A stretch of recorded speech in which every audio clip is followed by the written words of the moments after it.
Hey, this is Eric. I am the Giant Triker. I'm currently riding just east of Lexington. I started in Avon at the Bluegrass Depot, and I'm working my way around, actually heading back now. But I wanted to talk today about e-assist. If you're considering buying e-assist, you're on the fence about it, maybe I can help you decide whether that's right for you or not.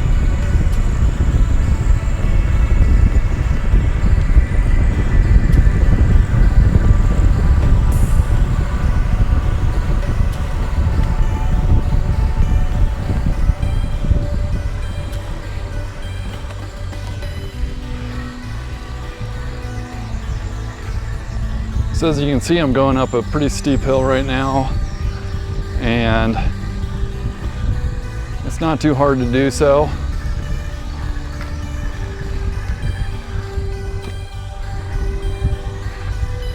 I have a Tongshin TSDZ2. It's a mid-drive motor. It replaces your crankset. On a trike, you actually install it at the end of the boom.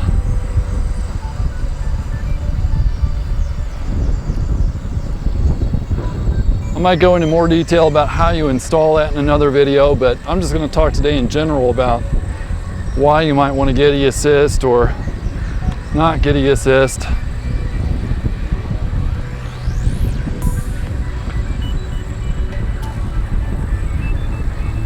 So earlier this year, I was having trouble with my ankle from an old injury. I broke it about 20 years ago. I jumped up in the air and I just landed on it in the perfectly wrong way. Broke it. It broke the top of the foot bone there. Caused quite a bit of damage to the surrounding cartilage as well.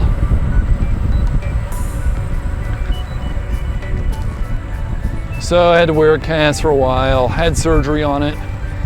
It got better. It was all right after a while.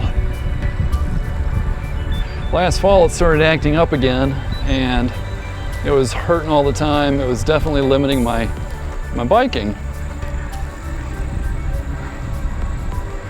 I ended up having another surgery on it earlier this year. Due to the pandemic, the surgery was delayed, and I was kind of stuck at home waiting for the surgery to start with my hurt ankle. Couldn't hardly ride much. So I thought, well, I've been hearing a lot about e-assist. Why don't I just give this a try?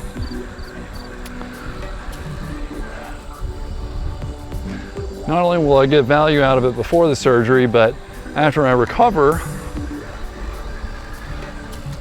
I'll probably enjoy riding the trike just that much more.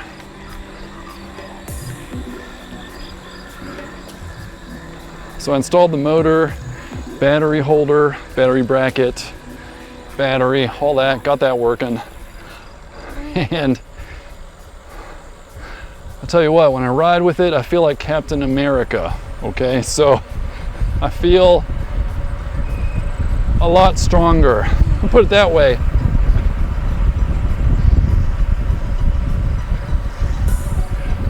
There are 4 power level settings.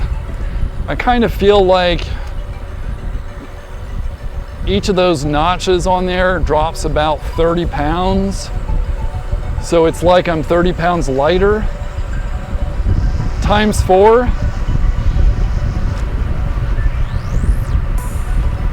So 120 pounds lighter at the end of the day. So yeah, I feel like Captain America.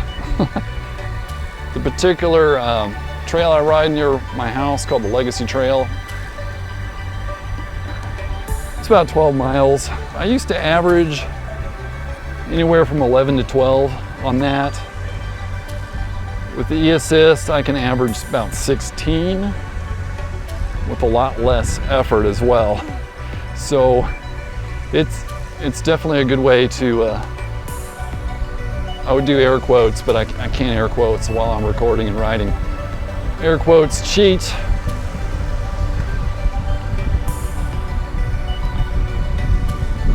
I'm about to go through a 1-lane tunnel, so I need to focus on that for a second here.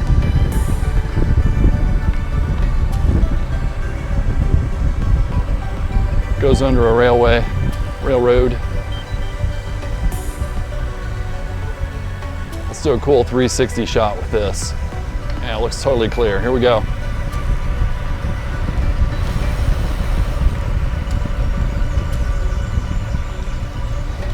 Cool beans. So my average went from 11 or 12 to about 16 with less effort. I think if I changed the gearing, it could actually go faster, but I've got a 42 on the front. I could do a 52. Haven't done that yet. Anyway, I'm kind of rambling here, but the point is you can go faster with less effort. So I have some very unscientific evidence or data around this. On that trail, I use a heart rate monitor, so my Garmin can kind of calculate how many calories I burn a mile. I'll burn about 40 calories a mile without e-assist, and about 15 calories a mile with e-assist at full power level 4. So if we do the math, that would be a 2.66 repeating, of course, ratio of power. So you could say the e-assist is more than doubling my natural power.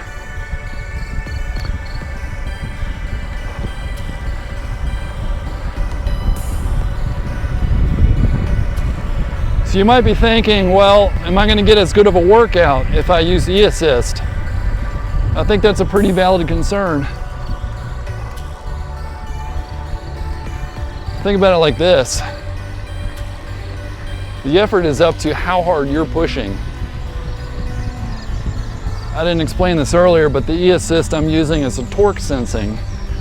You still have to push and pedal in order to get any power out of it. It's basically like a multiplier. It's not a throttle that you just push the gas on and go. So if you're worried e-assist will make your workouts less intense, that's really up to you. If you want to continue to ride intensely, you can.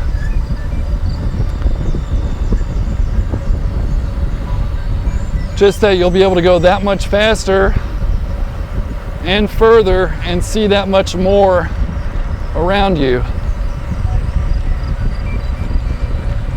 You also got to consider that it might encourage you to do rides you would not normally have done.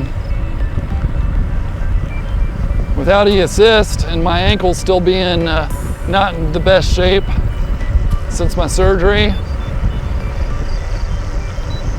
I might have ridden the 12-mile Legacy Trail today and that's it. Instead, I'm out here, I'm going to ride 30 miles.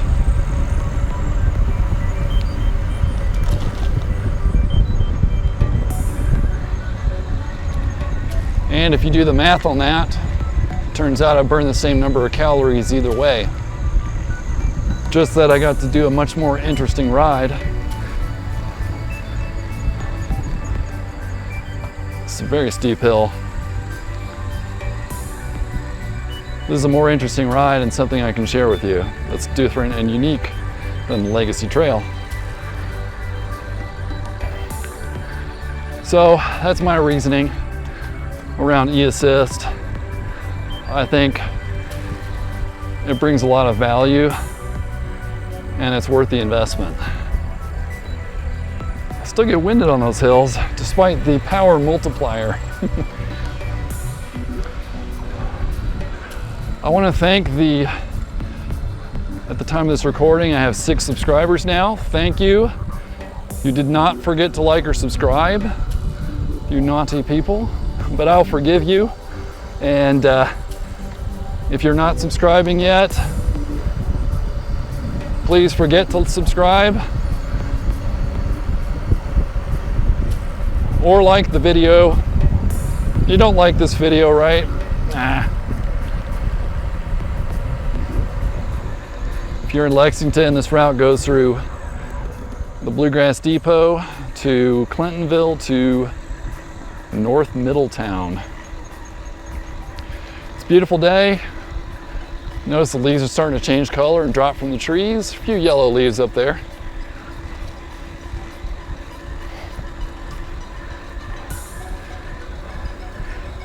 Stay tuned. I hope you enjoy the rest of the video. I'll share with you, because I'm such a giant, share with you some tall tales at the end of the video. Thanks for watching. I hope you enjoy the video.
I'm going to close out the video with the first installment of Tall Tales. Being 7 feet tall makes me a bit different than most people. If you look at a bell curve of heights among the population in general, I think I'm like 7 standard deviations out from the average. Like the average guy is 5'9" in America, I believe. I'm 15 inches taller than that, so yeah. So the tall tale for today is, what is it like to be tall? You get asked if you play basketball all the time.